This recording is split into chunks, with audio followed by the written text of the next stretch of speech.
नमस्कार, स्वागत है आपका सरोकार में। मैं हूं अमृता राय और आज सरोकार हैदराबाद सेंट्रल यूनिवर्सिटी से। आज सरोकार का मुद्दा है मुस्लिम युवा, उसके सपने और उसकी चुनौतियां। और आज इस मुद्दे पर चर्चा करने के लिए हमारे साथ कई खास मेहमान तो हैं ही, साथ ही साथ हैदराबाद यूनिवर्सिटी के और मानू के तमाम छात्र छात्राएं हैं जो अपनी अपनी बात भी आज हमसे शेयर करेंगे। अपने मेहमानों से आपका परिचय करवाते हैं। हमारे साथ हैं एम रंगा रेड्डी साहब जो कि एमएलसी हैं आंध्र प्रदेश सरकार में, बहुत स्वागत है आपका। हमारे साथ हैं एल रविचंद्र जी जो कि सीनियर लॉयर हैं, बहुत स्वागत है आपका। हमारे साथ हैं एन स्वर्णजीत सेन जो कि पूर्व डीजीपी रह चुके हैं, आपका भी बहुत स्वागत है। हमारे साथ हैं लतीफ़ मोहम्मद खान जो कि जनरल सेक्रेटरी हैं सिविल लिबर्टीज़ मॉनिटरिंग कमेटी के, बहुत स्वागत है आपका। और हमारे साथ हैं डी सुरेश कुमार जो कि advocate Andhra Pradesh high court में हैं, आपका भी स्वागत है और आप APCLC से भी जुड़े हुए हैं। हमारे साथ इसके अलावा मक्का मस्जिद मामले में एक तरह से विक्टिम रह चुके मगर सरकार की तरफ से गुड कैरेक्टर सर्टिफिकेट हासिल कर चुके इब्राहिम अली जुनैद हैं, आपका भी स्वागत है। इस चर्चा की शुरुआत करें उससे पहले एक दो और हमारे खास जानकारों से आपका परिचय करवाते हैं। हमारे साथ सादिक हुसैन साहब हैं जो कि सीनियर असिस्टेंट रजिस्ट्रार हैं हैदराबाद यूनिवर्सिटी में, आपका बहुत स्वागत है। और हमारे साथ एक और मक्का मस्जिद मामले के विक्टिम हैं, उनका नाम है रईसुद्दीन, आपसे भी बातचीत करेंगे। लेकिन सबसे पहले इब्राहिम, आपसे जानना चाहेंगे आपके साथ क्या हुआ था, कब कब कैसे कैसे क्या हुआ? मुझे मक्का मस्जिद मामले के बाद पुलिस की तरफ से गिरफ़्तार किया गया था और 6 से 8 दिन तक इलीगल रखा गया था और उसके अंदर 3rd डिग्री यूज़ की गई थी और मुझे इस बात का दबाव दिया जा रहा था कि मैं मक्का मस्जिद का धमाका कबूल कर लूं। फिर मुझे 6 दिन के बाद कोर्ट में पेश किया गया। फिर मैं 5 महीने जेल में रहा। उस 5 महीने के दौरान मुझे नार्को टेस्ट कराया, मेरा नार्को टेस्ट भी कराया गया। बस पुलिस का यही मकसद था, यही एम था कि मक्का मस्जिद का धमाका मुस्लिम यूथ के ऊपर डाल दो और उनको बुक कर दो। हमारे साथ एडवोकेट रविचंद्र साहब भी मौजूद हैं। जब मैं जेल में था वो भी जेल आए थे और उन्होंने एक रिपोर्ट तैयार की थी। उसके अंदर मेरी रिपोर्ट आज भी मौजूद है मेरे पास। वो रिपोर्ट के अंदर तमाम चीज़ बताई गई, किस तरह मुझे इलीगल हरास किया गया था, इलीगल टार्चर किया गया था, तमाम चीज़ें उसके अंदर मौजूद हैं जी। ये पुलिस के ऊपर ब्लेम करना नहीं, बल्कि पुलिस जो मेरे साथ हालात गुजरे हैं मैं उस चीज़ को बता रहा हूँ। जो जुनैद कह रहे हैं क्या वो यहाँ के ज़्यादातर यूथ के सामने एक चैलेंज है? श्योरली चैलेंज इस वजह से है कि एक माइंडसेट है अपने पास कि अगर आप एक कम्युनिटी से बिलोंग होते हो तो आप शायद टेररिस्ट हो। और दूसरी बात यह है कि एक इकोनॉमिक लाइन भी ड्रॉ किया जाता है। आप ज़्यादातर देखिए जब वो 50-100 लोग जिनको पुलिस ने जब अरेस्ट किए थे, पूरे के पूरे लोअर इनकम ग्रुप्स के थे, अनएम्प्लॉयड थे, यूथ थे। हाँ, मानना ये तो है ही कि पुलिस जब ये काम करती है बहुत मुश्किलात से गुजरती है। फिर भी I would like to believe कि ये तो एक प्रोडक्ट था एक माइंडसेट का। पुलिस जो है वो जो इनोसेंट लोगों को पकड़ती है, क्या ये उसकी बायसनेस है या फिर वो कहीं काम में लापरवाही बरतते हुए ये काम कर जाती है और अनजाने में उसे इस तरह की बातें होती है? ऐसा है कि अगर पुलिस किसी को ना अरेस्ट करे, मैं सहमत नहीं हूँ इस बात से जो मैं बोल रहा हूँ, मैं हकीकत बता रहा हूँ आपको। अगर वो किसी को नहीं अरेस्ट करेंगे तो पब्लिक बोलेगी पुलिस काम नहीं कर रहा है। अगर ज़्यादा लोगों को अरेस्ट करेंगे तो क्या एक किस्म का पुलिस पब्लिक में कॉन्फिडेंस आ जाता है कि पुलिस काम कर रही है। ये भी प्रॉब्लम है। नहीं, ये प्रॉब्लम है, मैं इस बात से सहमत नहीं हूँ। और इसीलिए पुलिस ये करती है कि अगर कोई दुर्घटना होती है तो अगले ही 4 घंटे में 10 घंटे में किसी को ले आके खड़ा कर देती है और उसका आरोप बेचारा वो जीवन भर सिद्ध करता रहे। वो तो गलत है ना, फिर वो तो गलत है। पब्लिक कॉन्फिडेंस के लिए अगर किया है तो दूसरी बात है, पर मैं सोचता हूँ ये सही नहीं है। It is not scientific type of investigation जी। तो इसमें मैं तो सोचता हूँ कि पुलिस लीडरशिप है, उसको पर्सनल रिस्पॉन्सिबिलिटी लेनी चाहिए। जब आप अरेस्ट करते हैं, it should be the officer cadre who should go through all the cases and then decide कि इसको डिटेन करना है, इसको नहीं करना है। क्या आप भी मानते हैं कि पुलिस के ऊपर कोई दबाव होता है या नहीं होता है? आखिर कैसे किस आधार पर इस तरह से के मामले? What happened in these cases, not only Junaid case, it is a case of 30 youth and almost 100 youth were taken from Hyderabad and 30 of the people were severely tortured and they are not informed even to the family members. So they are in illegal detention from 10 days to 1 month. So we are questioning here, police, yes, they have to do their duty, they have to conduct investigation, but there is law, and under the law, they have to, in accordance with law only, they have to work. No, but this is a very unprofessional type of response from police. Sir, not one case, 30 cases are there where they are taken into illegal detention, and that illegal detention is established, and illegal detention is established not by our own efforts also, but even in some of the cases, police have given sent telegrams to the parents saying that your son is arrested some 4 weeks back. Is that the way? And they themselves, the Gopalpuram police, they have arrested one person by name Majid. They arrested him in the month of September 2007, but in the month of, after 4 weeks, they say that they arrested them 3 weeks back. So they themselves are admitting there. So such type of cases are there. That is why in these cases, most of the youth were illegally detained, and they were during those time, they were forced to confess. So saying that they are responsible for the blast incidents. So that is not the investigation method. Right. That is what is that is not to be tolerated. जी, लेकिन police unprofessional, absolutely. जी, police ये मान रही है कि कहीं कोई उससे कभी-कभी चूक हो जाती है, लेकिन राजनीतिक रूप से क्या चीजें ऐसी होती हैं जो तमाम नेता लोगों के घाव पर मरहम लगाने तो पहुंच जाते हैं, लेकिन इस तरह की समस्याओं को या यूथ की समस्याओं को बड़े पैमाने पर सुलझाने के लिए कोई बड़ी पहल नहीं करते। जैसा कि अभी रविचंद्र जी ने कहा कि ज़्यादातर वो लोग उसके शिकार हो रहे हैं जो लोअर स्ट्रेटा के हैं, जो गरीब तबके से आ रहे हैं, वो जो ठीक से पढ़े लिखे नहीं हैं। यहाँ आफ्टर निज़ाम रूल या लास्ट 50 years 100 years बैक से यहाँ हर तरफ हैदराबाद में जो 30-40% मुस्लिम लोग हैं, तो हालात के समझो या कुछ सरकब से समझो, most of the youth were unemployed and below poverty line section ज़्यादा हो गया। अब जो इंटरनेशनल क्राइम यहाँ पे नहीं, वर्ल्ड में जो हो रहा है, वो लोग जो स्ट्रेटेजी बना रहे ये यूथ को टारगेट करके उसको ये मामले में उनको इन्वॉल्व करना चाह रहे। मेरा my personal experience, my father was just youngest वो आदमी था, वो मरने का डॉक्टर बोला 2 हफ्ते के बाद में इज़ नो मोर। आप बिलीव नहीं करते, हफ्दुलगंज में 50 या 100 लोग नमाज़ पढ़ते थे और मेरे मदर को बोले अरे भाई मेरा बेटी का दामाद मरने वाला, उसका तो कोई रिश्ता नहीं है, मेरा दामाद मरने वाला है, इसका कैसा करना है, बच्चों का कैसा होना, इतनी हमदर्दी मोहब्बत ये थी। आज के दौर में क्या होगा, या पॉलिटिक्स समझो या एनवायरमेंटल समझो, उनकी गरीबियत समझो, वो बहुत इन्फ्लुएंस कर रहा है। जी, unless until you sort out इस तरह का था कि एक दूसरे के साथ जीने मरने के लिए लोग तत्पर रहते थे। आज वो समाज में क्या कमियां आ रही हैं जिसकी वजह से ये सिचुएशन हो गई है कि लोग विश्वास करना छोड़ते जा रहे हैं, भरोसा टूटता जा रहा है। समाज में जो है ना ताने बाने अभी नहीं टूटे हैं, अभी हिंदू और मुसलमानों के दरमियान जो है ना वो जो गठजोड़ जो है ना हमारी हैदराबादी तहजीब का बाकी है। देखिए वाकई जब ये नौजवान निशाना बने थे तो हमारे रविचंद्र साहब सामने आए थे, एक मुसलमान निशाना बने थे तो हिंदू जो है आगे जो है लड़कों का डिफेंस किया था। ये जो हमारे सामने बैठे हुए हैं सुरेश भाई, ये भी एक हिंदू कम्युनिटी से ताल्लुक़ रखते हैं, लेकिन सब हम सामने आके सिविल सोसाइटी सामने आके नौजवानों को बचाई है।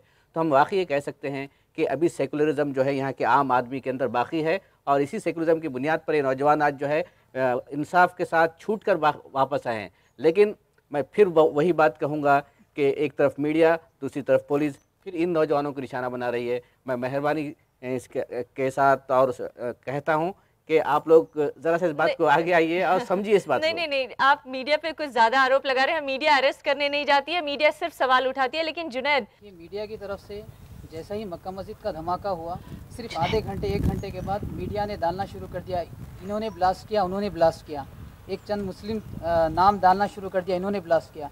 मीडिया डालने के बाद पुलिस का इन्वेस्टिगेशन भी उसी तरह गया और वहाँ पर जो इन्वेस्टिगेशन के लिए बुलाया जाता ऑफिसर्स, वहाँ पर यूथ को, मुस्लिम यूथ को बुलाते और उन्हें टार्चर करते। तो बोलना क्या है कि अभी भी जिस मरतबा ये भालिया वाक़या जो हुआ उसके बाद भी सेम इसी तरह वाक़यात हो रहे हैं। अभी रईसुद्दीन मेरे साथ हैं, उनको भी बुलाया गया था, तकरीबन 60 घंटे उनको रखा गया, उनके साथ भी इसी तरह पिछली मरतबा जो बातचीत की गई उसी तरह बातचीत की जा रही है। लेकिन 1 मिनट, एक बात को तो हमें मानना ही है, जुनैद आपको भी मानना पड़ेगा कि आप आज जो मीडिया की वजह से आपको जितना एक्सपोजर मिला, पुलिस को जितना अकाउंटेबिलिटी करना पड़ा, वो भी मीडिया की वजह से ही हुआ। वही मीडिया जो एक media is of various groups, थोड़े लोग बोलना शुरू करते हैं। अब एक बात देखिए, एक ब्लास्ट होता है, और अभी जो दिलसुख नगर की ब्लास्ट हुई थी, वो ब्लास्ट के हमने सुना है कि ब्लास्ट के एक हफ्ते के पहले से हमारे स्टेट गवर्नमेंट की इंटेलिजेंस 2 दिन पहले से ये बताया गया कि ब्लास्ट होने वाली है। जब इंटेलिजेंस काम नहीं करती है या किस तरह से काम करती है हमें पता नहीं होती है, लेकिन ब्लास्ट होने के 1 घंटे में पूरा मीडिया में पता चल जाता है कि ये ग्रुप ने किया, उस ग्रुप ने किया, इस ग्रुप ने किया।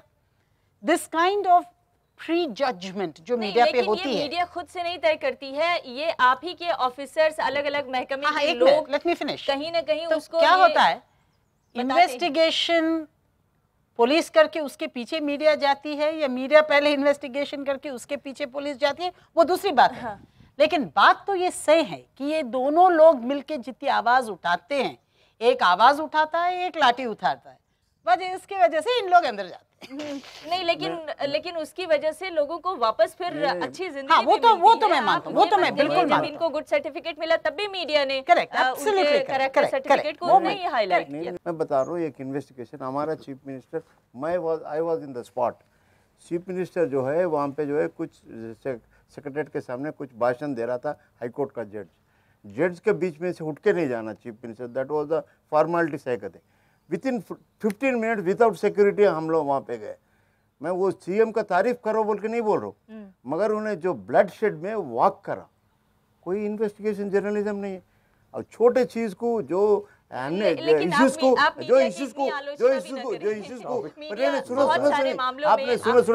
बहुत सारे मामलों में भी कर रहे, मतलब 1%, 10% of the media is giving the real picture. देखिए, हम यहाँ पर मीडिया की आलोचना सुनने के लिए ये बहस करने नहीं आए हैं। हमारा मकसद ये है कि यहाँ पर जो युवाओं की समस्या है वो हमारे जरिए सामने आए, और चाहेंगे कि आपके जरिए ये इस बात को आगे बढ़ाया जाए कि आखिर क्या समाधान है। बने रहिएगा हमारे साथ, एक छोटे से ब्रेक के लिए रुकेंगे और ब्रेक के बाद लौटेंगे तो बात करेंगे आपसे भी। रईस, तो आज हम हैं हैदराबाद यूनिवर्सिटी में और आज हम चर्चा इस बात को लेकर कर रहे हैं कि मुस्लिम युवाओं के सामने सबसे बड़ी चुनौती क्या है और आखिर इसका समाधान क्या हो सकता है। हमारे साथ एक और विक्टिम हैं जो मक्का मस्जिद मामले में पकड़े गए थे, इनको छोड़ भी दिया पुलिस ने, लेकिन हाल का जो दिलसुख नगर ब्लास्ट का केस था उसमें भी 60 घंटे तक बिठा कर रखा। क्या समस्या हुई थी, क्यों आपको पकड़ कर ले गए थे, क्या बोला पुलिस ने? मेरा नाम मोहम्मद रईसुद्दीन है। मक्का मस्जिद ब्लास्ट के बाद इलीगल डिटेंशन से गुजरे, नार्को एनालिसिस भी हुआ हमारा, 6 महीने 5 महीने जेल में रह चुके हम। उसके बाद एक्विटल हुए, पुलिस सर्टिफिकेट दी कि धमाके से कोई ताल्लुक़ नहीं है तुम्हारा। उसके बाद नॉर्मल ज़िंदगी चल रही थी, जबकि फिर दिलसुख नगर बम धमाका होता है तो पुलिस फौरी आ जाती है, आकर के इन्वेस्टिगेशन करना है चलो बोलकर घर से ले जाती है। तभी मीडिया में स्पोलिंग आती है कि ब्लास्ट का अहम मुजरिम पकड़ा गया, बहुत सारी मालूमात हासिल हो रही है, पुलिस इन्वेस्टिगेशन कर रही है, यानी मीडिया आइडेंटिफाई करती है कि फलाना को लो, और बहुत सारे चीज़ें में मीडिया बहुत अच्छा रोल अहम अदा करती है। इसके बाद मुझे ये बताइए कि जब आपको छोड़ा गया उस वक्त से लेके अब तक आपकी ज़िंदगी में कोई बदलाव आया, या आपके प्रति समाज का नज़रिया अभी भी वैसा ही है जैसा पकड़ के ले जाने के बाद या उस दौरान हुआ? 2007 के बाद से जब जेल में रह चुके हम दहशतगर्दी के मुकदमात में, उसके बाद आने के बाद स्ट्रगल कर करके अभी हमारी लाइफ कुछ राहत में आ रही थी जी। उसके बाद ये फिर बहुत बड़ा डिस्टर्बेंस हमारी लाइफ में आ चुका है। पहले मैं ज्वेलरी शॉप में सेल्समैन था, बहुत बड़ी ज्वेलरी शॉप हैदराबाद की, मैं नाम नहीं लेना चाह रहा हूँ। अब इस वक्त मेरी लाइफ कोई परमानेंट कोई जॉब या कोई काम ऐसा नहीं है, बस सीज़न वाइज कुछ बिजनेस कर लेना, इसी तरह से मेरा गुजारा चला लेना। जी। डॉक्टर जुनैद, आप तो मेडिकल की पढ़ाई कर रहे थे जिस वक्त आपके साथ ये सब हुआ, क्या उसके बाद आप अपनी पढ़ाई पूरी कर पाए? क्या अब आप प्रैक्टिस कर रहे हैं? जब मक्का मस्जिद का ब्लास्ट हुआ था उस वक्त मैं फाइनल ईयर में था, और मैं जब जेल गया, जेल से जब वापस आया तो मेरा एडमिशन कैंसिल हो गया था। फिर मैं रीएडमिशन के लिए यूनिवर्सिटी गया, यूनिवर्सिटी मुझे रीएडमिशन नहीं दी, मैं कोर्ट गया, कोर्ट से रीएडमिशन लिया। फिर एग्ज़ाम के लिए गया, एग्ज़ाम में चूँकि 6 मंथ जेल में था जिसकी वजह से एग्ज़ाम नहीं लिख सका, 1 साल मेरा वेस्ट हो गया। इसके साथ ही मेरे दोस्त, जो लोग मेरे दोस्त थे वो दूर हो गए, कोलीग्स दूर हो गए। ऐसा हो गया कि मैं समाज से बिल्कुल अलग हो गया, क्योंकि एक धब्बा मुझ पर लग चुका था। लेकिन 2008 के बाद जब मेरा केस ख़त्म हो गया और मैं इंटर्नशिप में आ गया, हुकूमत यहाँ की गवर्नमेंट भी मान चुकी कि इन लोगों को बेकसूर गिरफ़्तार किया गया था। आहिस्ता आहिस्ता ये सब ख़त्म हो रहा था और ऑलमोस्ट हो चुका था। 2012 में मुझे 3 लाख रुपए कंपनसेशन और एक कैरेक्टर सर्टिफिकेट दिया गया। लेकिन मैं ये कह रही हूँ कि जो बेकसूरी का सर्टिफिकेट आपको मिला, उसके बाद ज़िंदगी क्या पटरी पर आई? क्या समाज का नज़रिया आपके प्रति कुछ बदला? क्या आप अब अपनी लाइफ पूरी तरह से निश्चिंतता से और आज़ादी से जी पा रहे हैं? जी हाँ, गुजार सकते हैं, लेकिन शर्त यह है कि पुलिस की तरफ से कोई दबाव ना हो। एक जहन में, एक हमारे दिमाग में एक चीज़ बैठ चुकी है, शायद ही वो निकल पाए कि चूँकि हम इस हालात से गुज़रे हैं, चूँकि हमारे 8 महीने 6 महीने जो जेल में थे वो थोड़ा जहन पे बैठा है। कहीं पर भी कुछ भी अगर धमाके ब्लास्ट वगैरह कुछ होता है तो जहन में एक दबाव हो जाता है कि पुलिस गिरफ्तार करेगी। जी, एक कहानी मैं किसी यहीं के लड़के का पढ़ रही थी जो जिसने पढ़ाई की, छूट के आया और फिर अपनी पढ़ाई तो पूरी कर ली, लेकिन जहाँ जहाँ वो नौकरी मांगने के लिए गया वहाँ वहाँ उसको ये फेस करना पड़ा कि आपने इन 2 सालों में क्या किया, आपने इन 2 सालों में कहाँ गुजारा, और ये जब भी वो बताता उसको नौकरी नहीं मिलती। तो ये इस तरह की जो समस्याएं हैं वो क्या बहुत बड़ी चुनौती बनकर मुस्लिम समाज के सामने, मुस्लिम युवा के सामने पेश आ रही हैं? जी बिल्कुल, आपने जो कहा बिल्कुल हकीकत है। आपने कहा कि वो इमरान की कहानी है। वो कंप्यूटर इंजीनियर है। वो जब अरेस्ट किया गया था तो वो अभी इंजीनियरिंग कंप्लीट कर रहा था, लेकिन उसको 18 महीने जेल में रहना पड़ा और उसकी वजह से उसकी लाइफ पूरी डिस्टर्ब हो गई।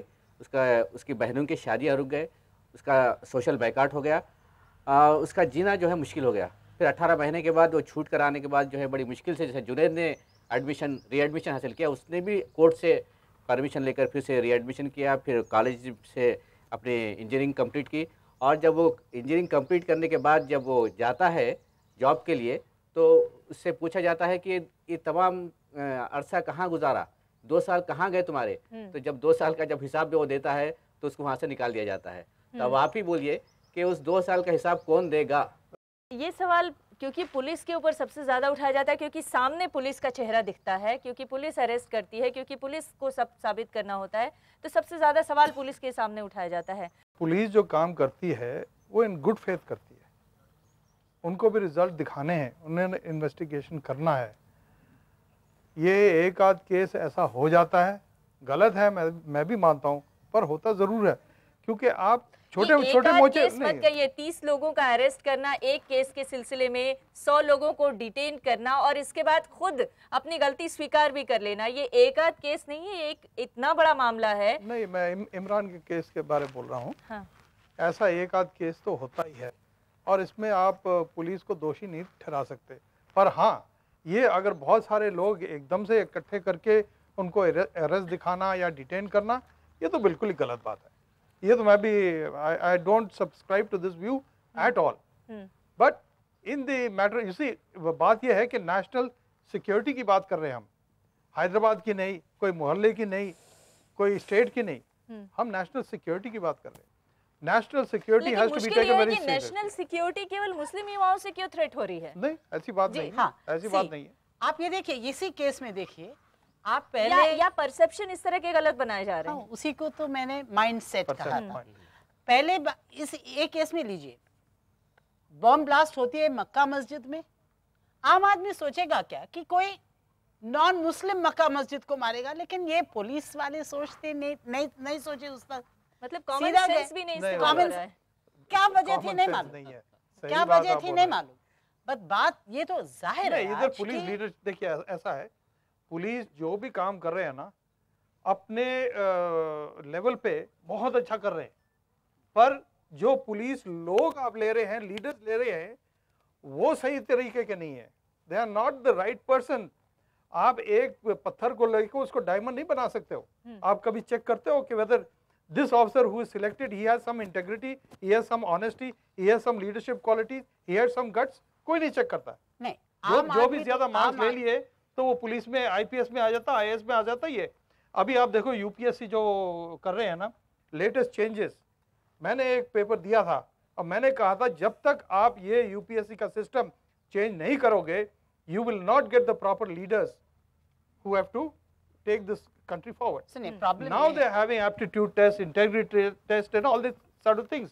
You are not getting the right type of people in the police force. Therefore these mistakes are taking place. Problem ये है कि आम आदमी को तो ये हक नहीं बनता कि पूछे क्या ये करेक्ट कमिश्नर है या करेक्ट डीजीपी है। बिल्कुल सही बात है। हम तो जो भी डीजीपी है उनकी बात को तो मानना ही पड़ेगा। जब जुनैद के घर पे रात में 12 बजे को कोई आके दरवाजा मारता है, बोलता है चलो, तो मैं ये तो नहीं कह सकता हूँ मेरे पड़ोस से कि ये पुलिस वाला अच्छा आदमी नहीं है, उसने यूपीएससी एग्जाम सीधे तरीके से लिखा नहीं, इसके साथ में जाऊंगा नहीं, ये तो हो नहीं सकता। मैं वही बात बोल रहा हूँ। रिजल्ट ये है कि मक्का मस्जिद की ब्लास्ट चलो तो मुस्लिम को ले जाओ, गोकुल छाट भंडार की चली तो मुस्लिम को ले जाओ। आज देखे साइकिल ब्लास्ट होती है दिलसुख नगर के पास, तो हर टेररिज्म में साइकिल होता है, तो फिर हम एक कम्युनिटी को फिर से क्यों सोचते हैं? मैं ये नहीं बोल रहा हूँ कि उसने किया है ये नहीं किया है, अगर हम सोचना वहां से शुरू करते हैं। जो इन्वेस्टिगेटिंग एजेंसीज होती हैं उनको कहीं से तो शुरुआत करनी होती है, जो सिमिलैरिटी। और अगर हम एक गलत जगह से शुरू करेंगे, अगर हम एक गलत जगह से शुरू करेंगे तो हम इन्वेस्टिगेशन और सच्चाई के एंड तक नहीं पहुंचेंगे। बिल्कुल सही बोला आपने, पर इतना आसान नहीं है पुलिस का काम जी, बहुत मुश्किल काम है। मुस्लिम से टेररिस्ट नहीं है, even if you take in India. हम देखते हैं कितने, लेकिन ये सच्चाई जानने के बावजूद 2 मिनट एक उससे पहले जिस बोलने से पहले मैं जिस करता हूँ माइंडसेट की जहाँ बात आती है, तो ये हर एक स्टेट में डिफरेंट स्टेट में डिफरेंट कम्युनिटीज़ कैस्ट के लोग टेररिज्म में उतरे हुए हैं। हम लोग उन सबको छोड़ देते हैं, सिर्फ मुस्लिम्स के पीछे हैं। This is just nothing but a suppressing. और यहाँ पे अब मैं मुद्दे पे आता हूँ। हैविंग सेड दिस, आपने कहा कि हैदराबाद में 40% पब्लिक है, मुस्लिम पॉपुलेशन है, तो क्या आप बता सकते हैं कि एटलीस्ट 20% या 15% एम्प्लॉइज़ या स्टूडेंट्स यहाँ के गवर्नमेंट एजुकेशन में, गवर्नमेंट कॉलेजेस में, गवर्नमेंट जो स्कीम्स है उसमें बेनिफिशियरीज है?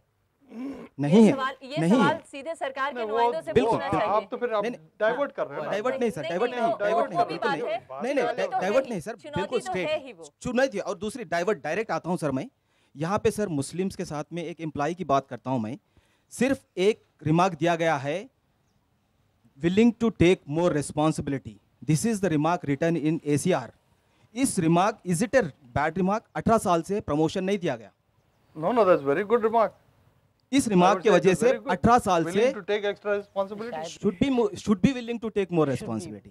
And I am the only one senior most assistant registrar. I have been moved from here and isolated place में posting की गई है। And are these not suppressed? We have सपने, we have this, these are the समस्यास। And admission की बात चलती है, admission में एक student आता है, रिटन टेस्ट होता है, 2 पार्ट में एडमिशन होता है यहाँ पे, because I am directly dealing with this. I worked in all several departments. Admission written test पहले होता है, उसके बाद में इंटरव्यू होती है। रिटन टेस्ट में देख लेते हैं, board sees the marks and they eliminate him in the interview. उसके बाद कैसे भी आ जाता है, एम्प्लॉयमेंट में सिमिलर थिंग, स्क्रीनिंग में ही आउट हो जाता है।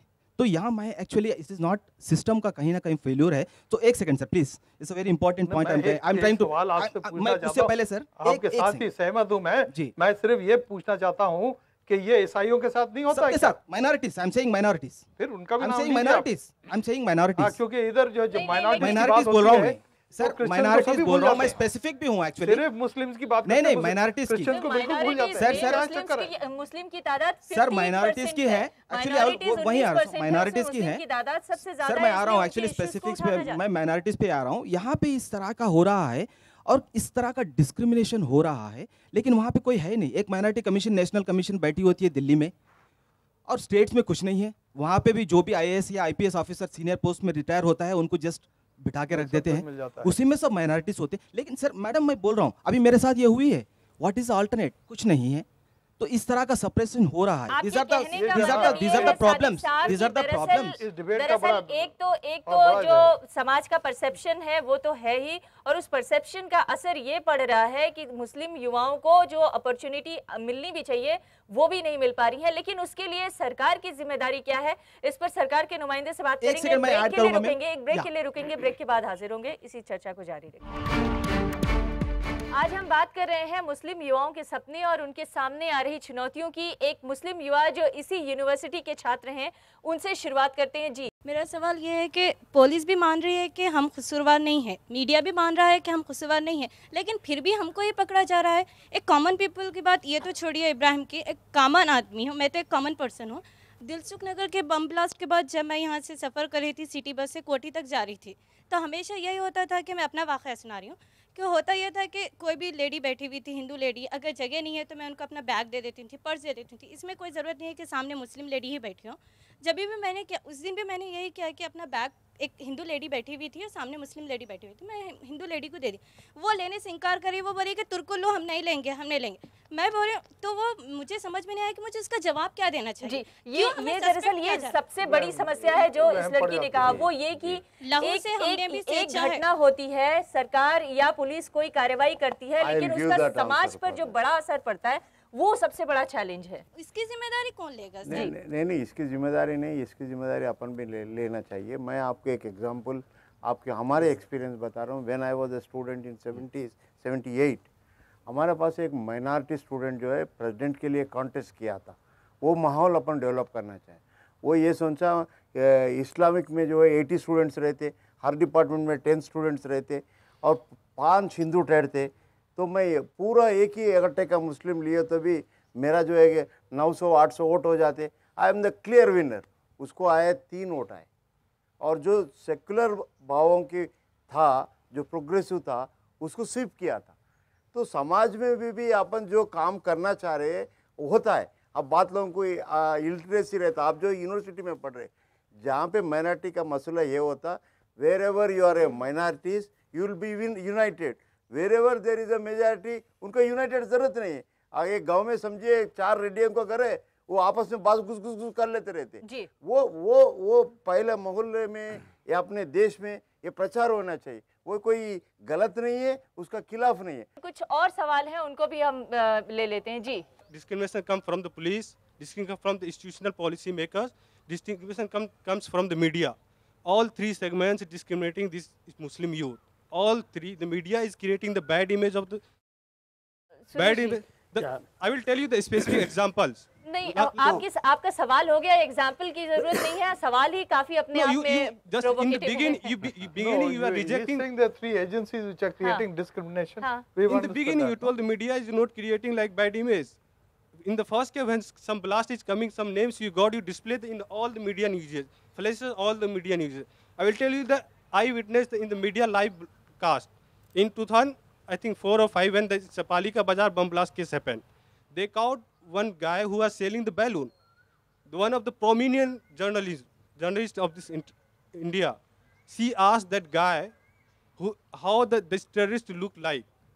She asked, is he wearing this pant shirt? She told yes, like that, because he was so scared. He was a little guy. Then again she asked, he was having the beard and wearing pajama kurta. Not only in our country, even in the world, an image is created. Terrorist is, an image is created, certain people or certain communities are terrorists. And any terror acts happens anywhere, immediately the common people immediately thinks towards that end only. Media, now media part comes only because media also has to introspect this, because in Makkah blast incidents, in the beginning it was a 6 columns headline. Yeah. Whenever these people who are declared by the court and given certificate that they are clearer, the clean people, when they were arrested, the media given 6 columns headlines, and with giving not only their photos, but giving some other colors, pictures like that.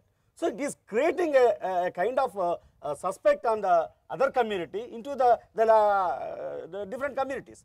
So that role, they have to restrain from that kind of brainwashing. That is one aspect. And another aspect is, even the state also has to take, even in judiciary also, because I have my own personal experience. When these cases are, when we are arguing these cases, immediately the answer from the court also, Gokul Blast case, because they are not shown even as accused in that Gokul Blast case. So even judges are getting I am telling about the seriousness of this case. It is went up to the level of judiciary also. What you mean is there is prejudice and we should do something to remove that. So in such an atmosphere, we won't reach to the truth. तो ये जो atmosphere है, जैसे उस लड़के का सवाल सुना, जैसे आपकी बातें सुनी, ये जो एटमॉस्फेयर है, ये एटमॉस्फेयर मुस्लिम यूथ को आगे बढ़ने में किस तरह की मुश्किलें पैदा कर रहा है? दरअसल जो है ये जो माहौल जो बना हुआ है, इस माहौल की वजह से यहाँ के जो नौजवान हैं, ख़ास तौर पर मुस्लिम नौजवान हैं, वो लोग एक खुद दहशत का शिकार हो चुके हैं। वो जो है, मैं कहता हूँ कि जो है दहशत का शिकार जो है हिंदू भाई भी हैं, तो दूसरे लोग भी हैं, लेकिन मुसलमान जो है ना, बम की दहशत है, हाँ। मीडिया की दहशत है, पुलिस की दहशत है, स्टेट की दहशत है, चौतरफा दहशत का शिकार है। उस वजह से इस चर्चा को इस तरफ आगे बढ़ाना चाहती हूँ कि दहशतगर्दी के सिलसिले में कई और धर्मों के लोग भी पकड़े गए, समुदायों के लोग भी पकड़े गए, लेकिन जो दहशत के शिकार की बात आप कह रहे हैं, वो मुस्लिम युवा क्यों इतना ज्यादा महसूस कर रहे हैं, और उसे बदलने के लिए क्या किया जाने की जरूरत है? एक तो एक कम्युनिटी को ग्लोबल टेररिस्ट का नाम दिया गया है। हम ये भूल जाते हैं कि हर बार जब इंडिया में टेररिस्ट अटैक होता है, मैं ये नंबर्स गेम नहीं खेल रहा हूँ, लेकिन आप ये कितने आम आदमी ये जानते हैं कि पाकिस्तान में जब टेररिज्म होता है, वहाँ पे हर विस्फोट के बाद 50-100 लोग मरते हैं, रोज मरते हैं। फिर भी हम अपने दिमाग से ये नहीं निकालते हैं कि टेररिस्ट एंटी इंडियन है, नहीं है, पहली बात। दूसरी बात, टेररिस्ट का आइडिया है कि स्टेट में दो लोग जो मिल के जी रहे हैं उनको डिवाइड करो, डिस्टेबलाइज करो, और स्टेट उसमें मान लेके वही कर रहा है, क्योंकि द मोमेंट एक टेररिस्ट एक्टिविटी होता है, हम उसको एक कम्युनिटी का नाम देते हैं, उन दोनों को और डिवाइड करते हैं, और जो आम आदमी टेररिज्म के खिलाफ भी है, हमें उस तरह से भी pushing them to that side. तो ये जो लोग डिवाइड करने की कोशिश कर रहे हैं, उसकी साजिश में क्यों आ जाता है स्टेट? क्यों वो उसकी तरफ ऑब्जेक्टिव होके नहीं सोचता है, या उसके पास तो पूरी मशीनरी है? वो उसकी ये जो जुनैद का सवाल है या जो रईस का सवाल है, इसमें मैं ये भी कहना चाहूँगी, जैसे आप सब लोग मीडिया को ब्लेम कर रहे हैं कि 6 कॉलम का खबर दिया और 1 कॉलम का खबर दिया। मैं ये जानना चाहती हूँ कि अगर खबर छोटी पड़ गई तो सरकार को अपनी तरफ से आके जागरूकता अभियान चलाना चाहिए और बड़े पैमाने पर लोगों को बताना चाहिए। नहीं, ये जो दिलशुदा का इंसिडेंट है, इंसिडेंट के बाद में मैं 20 मिनट्स में वहाँ स्पॉट में गया था, मैं लाइव देखा था। यहाँ के हैदराबाद की कितने भी तारीफ करो कुछ कम पड़े। यहाँ पे कोई भी छोटा चीज़ भी ब्लास्ट हो गया तो सब भाग जाते। बिलीव इट और नॉट, 10,000 पीपल आर देयर। क्या हुआ, कैसा हुआ, किसको हुआ, हमदर्द दिखा रहे थे। एक्चुअली वहाँ पे ब्लास्ट हुआ था और एक ब्लास्ट भी हो सकता था, वो उन लोगों को तो आइडिया है कि नहीं है कि, मगर ब्लास्ट होने से 25 मिनट के अंदर 10,000 क्राउड में आ जाते हैं और पुलिस कंट्रोल ही नहीं कर सकती। चीफ मिनिस्टर को ढकल के फेंक दी, पब्लिक फेंक दी। मैंने वैसा सिचुएशन में भी अब पब्लिक वो नहीं चाह रही, जो क्राइम करके जो डिवाइड होना सोच रहे वो अभी नहीं हुआ। वो कोशिश तो कर रहे बार बार, मगर ये मसला तो आप मान लीजिए हैदराबाद में जो माइनॉरिटी जो इकोनॉमिकली बहुत वीकर सेक्शन है, उसको बड़े तौर पे जो एड्रेस करने की जरूरत है, चाहे कोई भी गवर्नमेंट हो। उसका भी एक वजह हो सकता है। 60-65 साल हो गया, क्यों नहीं उसको एड्रेस किया गया? आप लोगों ने तो रिजर्वेशन पॉलिसी भी लाई, बावजूद इसके वो पिछड़े हुए क्यों? मैं एक सेकंड मेरे को बता दूं, मैं भी थोड़ा उसको नहीं। ऐसा हुआ कि थोड़े अपन जो है 10 लोगों की करना के समझ के वो माइनॉरिटी से कर रहे।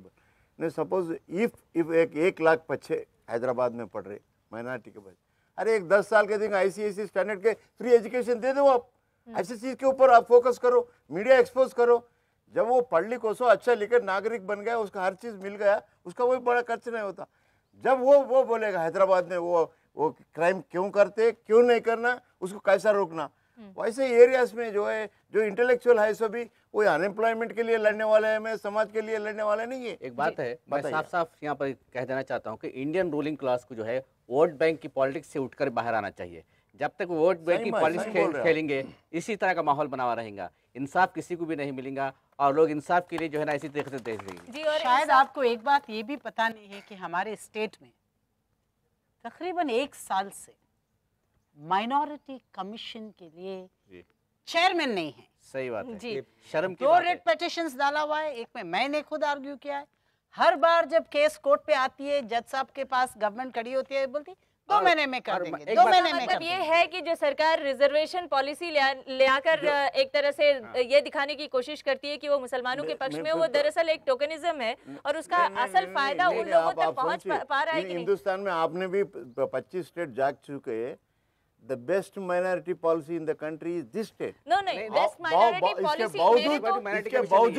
इसके बावजूद भी I warning it और एड्रेस करना चाहिए। बेस्ट माइनॉरिटी पॉलिसी होने के बावजूद अगर स्थिति ये है कि माइनॉरिटी कमीशन का चेयरमैन है, अगर स्थिति ये है कि युवाओं को गिरफ्तार किया जा रहा है, अगर स्थिति ये है कि उनको नौकरी नहीं मिल रही है, उन्हें पढ़ाई में एडमिशन नहीं मिल रहा है, मैं नहीं मानती हूँ कि अगर ये बेस्ट सिचुएशन है। 5,000 करोड़ एक साल में जो पंडितों से बच्चों के लिए स्कॉलरशिप दिए, सो कौन सा नहीं, हम ये चर्चा जारी रखेंगे, ब्रेक के बाद हाजिर होंगे तो इस चर्चा को अपने यहाँ पर मौजूद छात्र छात्राओं के साथ भी जारी रखेंगे।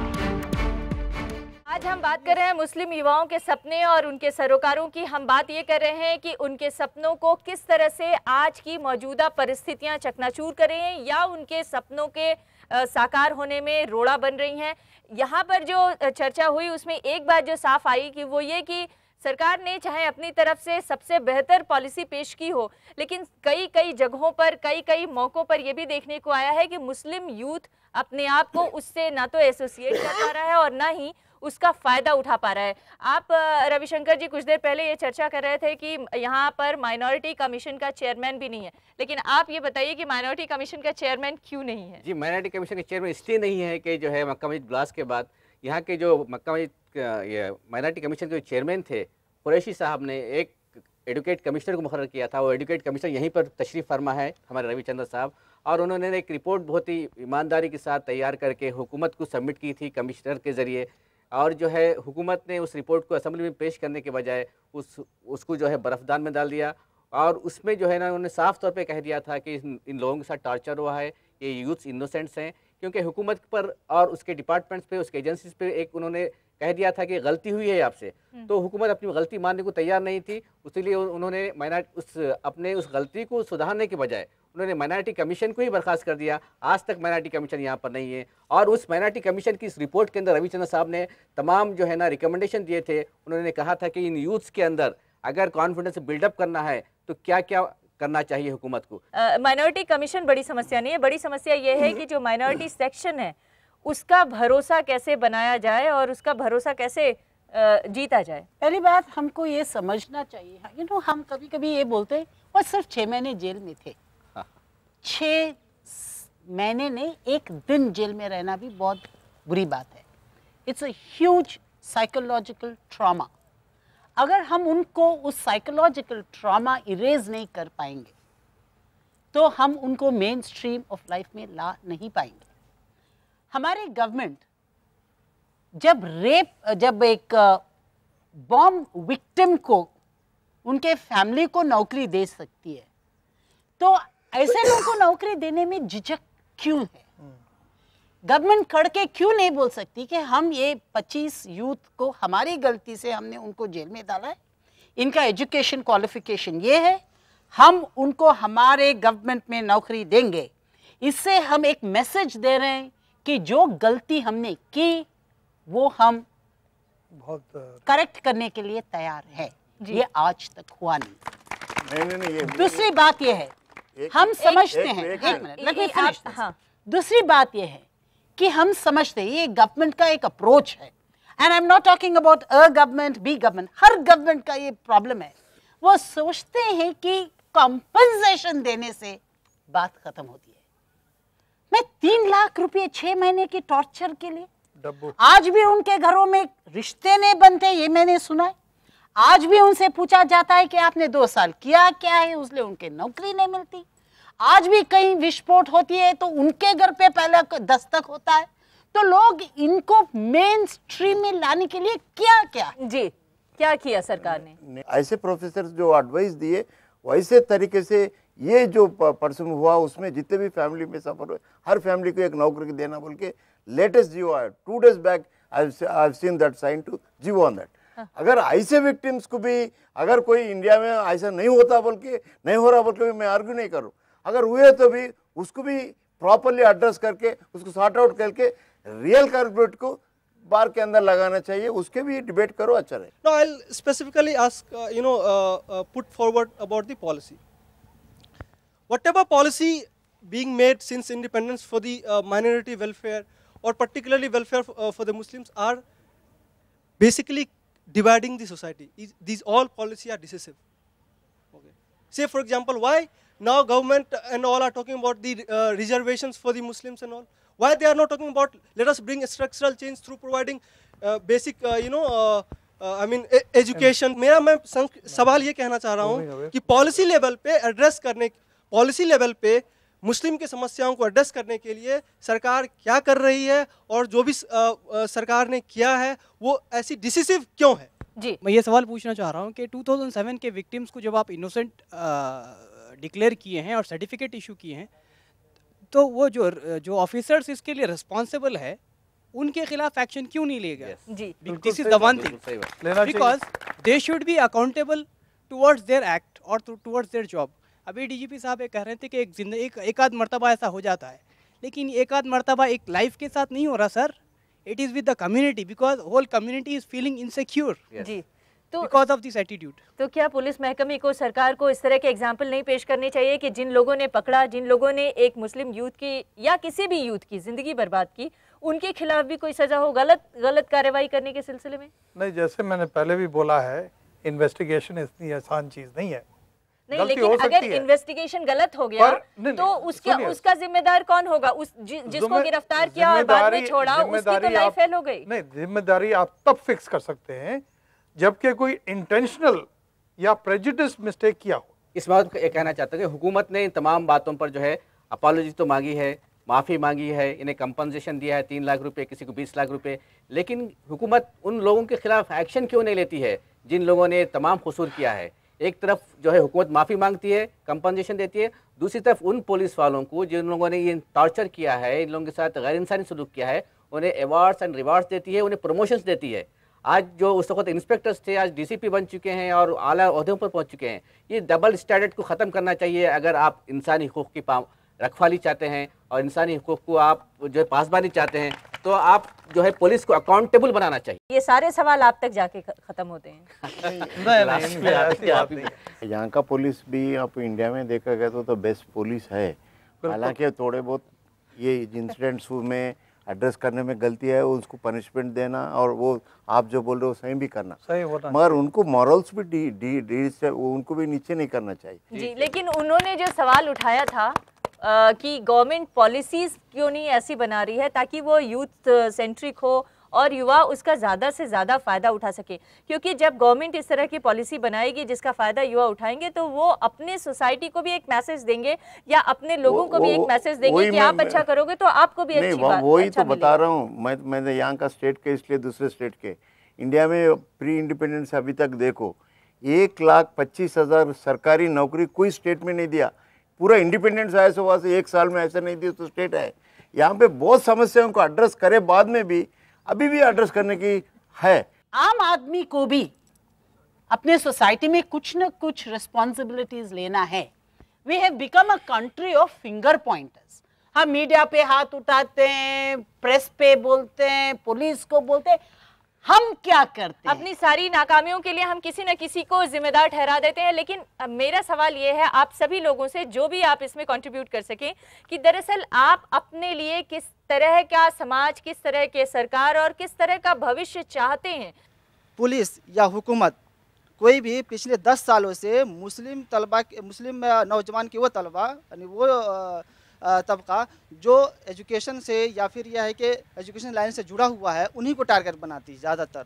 जैसे कि बटला हाउस से कांड हुआ, उसमें मुस्लिम तलबा को टारगेट बनाया गया, बम ब्लास्ट मक्का मस्जिद में हुआ, जुनेद को बनाया गया, उसके अलावा जितने बनाए गए तो मुस्लिम वो नौजवान जो एक एजुकेशन लाइन से जुड़े हुए हैं और एजुकेशन लाइन के ज़रिए से वो मेन स्ट्रीम में आना चाहते हैं, तो उसके लिए पुलिस की मेरा अपना मानना है कि पुलिस की तरफ से या इस तरीके से पॉलिटिशियन की तरफ से हमेशा ये दबाव बनाया जाता है और उनको मेन स्ट्रीम में आने की बात नहीं की जाती है। आप लोग अभी हर बार जो है टारगेट पुलिस और पॉलिटिकल चीज़ों में, ये तो सब्जेक्ट नहीं है डिबेट करने का। आप लोग PhD, अभी हर स्टूडेंट बोल रहा था I am MA PhD, I am FRCS, I am so and so. Why don't you come in this political line? वो समझ रहे नौकरी बड़ा काम समझ रहे, पॉलिटिक्स बड़ा काम नहीं समझ रहे. We are the builder of the nation. और वो आप नहीं आके हर चीज को जो है पॉलिटिशियन के ऊपर सी. तो आप यूनिवर्सिटी में किसी को भी पूछो, आप पूछते लोगों में आप मेरे फर्स्ट नौकरी कब मिलता पूछते. Why don't you come and join in main stream and work for this. Sir क्या आपने खुद एक्सपीरियंस किया है सिस्टम बायस? आप एक बहुत जीनियस IPS ऑफिसर थे आंध्र प्रदेश के, तो क्या आपने कभी ऐसा एक्सपीरियंस किया है कि यहाँ पर पॉलिटिकल क्लास ऐसा था जो माइनॉरिटीज़ के साथ पर्पसफुली ऐसी पॉलिसीज़ को इम्प्लीमेंट करते हैं जिससे minorities which should include Muslims, Christians and Dalits target की जाती हैं? आपने एक्सपीरियंस किया है क्या? मैं आपसे मैं गलत आदमी हूँ वैसे इस माहौल में आने के लिए, क्योंकि जो आपने मुद्दा उठाया है, पहला तो ये है कि दूसरा आदमी जिसको प्रेजुडिस है उसको ये डर नहीं है अगर कि मैं प्रेजुडिस दिखाऊं और मेरा सीनियर ऑफिसर जो है छोड़ देगा मुझे, तब तो वो करेगा. जब वो सीनियर ऑफिसर ऐसे प्रेजुडिस को नहीं लेगा तो सबऑर्डिनेट भी नहीं करेगा, वो भी प्रेजुडिस होके इन्वेस्टिगेशन तो नहीं कुल मिला के ये है कि पुलिस महकमे को सेंसिटाइज करने की जरूरत है, सरकार को अपनी जिम्मेदारी लेने की जरूरत है, आपको अपनी जवाबदेही और अपनी जागरूकता बढ़ाने की जरूरत है.